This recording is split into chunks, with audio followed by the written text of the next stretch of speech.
Country roads take me home to the place J.T. Daniels belongs. West Virginia, mountain mama, take him home to country roads. That's right. Old J.T. Daniels has decided to take a chance on West Virginia. Could this be a game changer for West Virginia? And could he possibly make Georgia pay the ultimate price?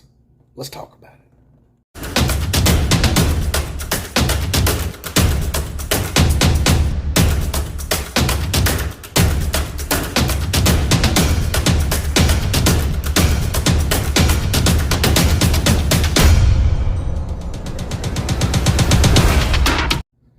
Well, what do we have here?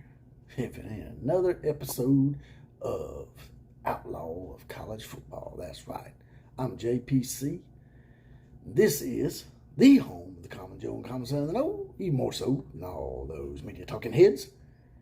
And today, class, we're going to talk about the fact that J.T. Daniels has actually made a decision now, and he's going to the West Virginia Mountaineers. That's right.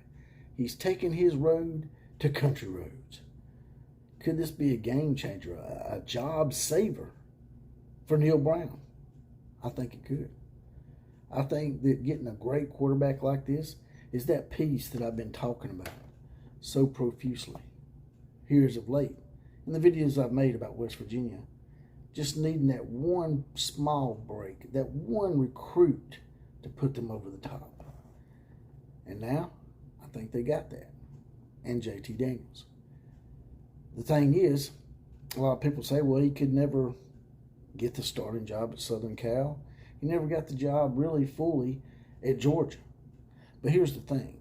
A couple of years back when Georgia was struggling with Stetson Bennett, about 2 or 3 years ago, he come in for the rest of the season, and Georgia was like fire.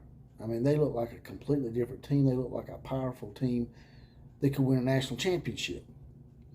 Well, fast forward to last year, J.T. Daniels had won the spot, then had a pretty crappy game against Clemson, ended up getting injured and dinged up, and never got the starting position back. And we know the rest of the story. Stetson Bennett went on to win a national championship, but Stetson Bennett did lose a game along the way to Alabama because of his limited attributes, in my opinion. That it factor just ain't there with Stetson. People are like, what are you talking about, JPC? They beat Alabama in a rematch.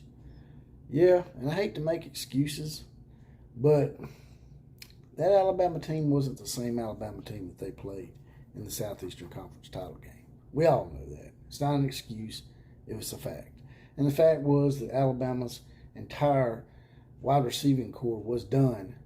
Their starting receiving corps was done before halftime against Georgia. We'd already had a bunch of injuries before the game. And the last one with Jameson Williams was the last straw on the camel's back. So at that point, Georgia pretty much had Alabama over the barrel. Now, if Alabama had been completely healthy, it would have been interesting to see what would have happened. Georgia might have still won the game, but we'll just never know. And I think next year that the Georgia fans are going to come down to earth a bit. I don't think they're going to repeat as national champions. They don't have that stellar defense they had last year that bailed Stetson Bennett out numerous times. So I think that Georgia will take a step back, most likely. But let's say they don't. Wouldn't it be ironic? Wouldn't it be great that if West Virginia won their first national championship in one of the big two money-making sports, wouldn't it be ironic if they did it with Georgia's quarterback against Georgia?